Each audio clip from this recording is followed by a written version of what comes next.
Hello guys, good afternoon. So for today's video, we're going to talk about kasoy cream. Ayan. So eto ngayon yung bagong natitrending sa TikTok na nakakatanggal ng mga different skin problems like kulugo, warts, at iba't iba pang klase ng skin problem.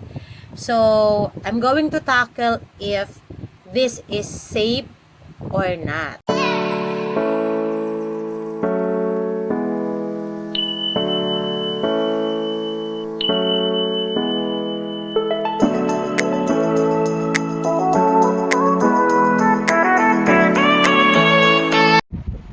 So, ayun na nga mga mahal ko, kung ikaw ay bago sa aking YouTube channel, so please like, subscribe, at i-click ang notification bell para updated kayo sa aking mga new videos.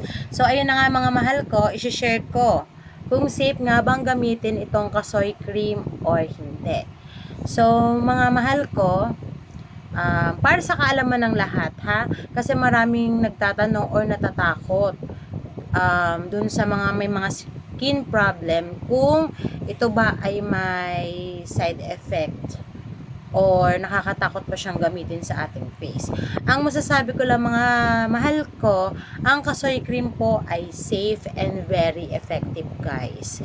So as you can see, ito yung itsura ng ating kasoy cream. So gawa siya ng Nature's Miracle, the organic. So ayan siya, para makita nyo ng malinaw. So, ito po mga mahal ko ay safe na gamitin. And actually, kaya ko ginawa ang video na to share kung ano nga ba yung experience ko sa product na to. So, as you can see guys, ipapakita ko sa video, ito siya. Ayan. So, ito ay, siya, kulugo. So, nagkaroon ako ng kulugo mga mahal ko dito sa face. So, ayan siya.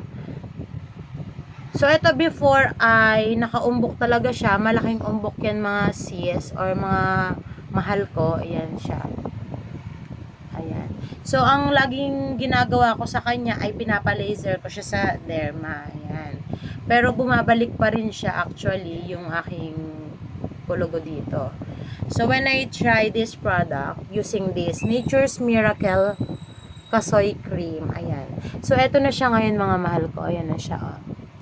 Nag-flatten talaga siya, ayan. Nag-flatten talaga yung kulugo ko dito and wala na siya, hindi na siya bumabalik. So, ayan. Ayan.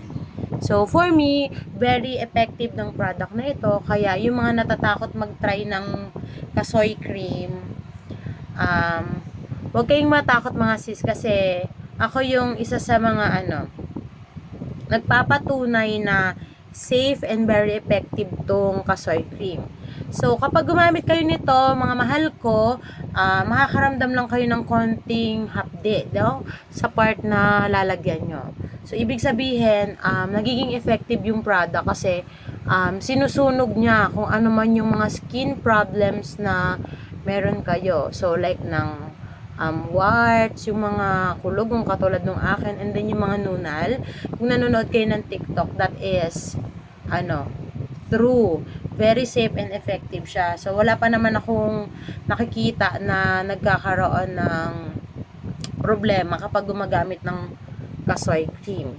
So sana nakatulong ang video ko na to, and sa mga bago, please subscribe to my YouTube channel para updated kayo sa aking mga new videos.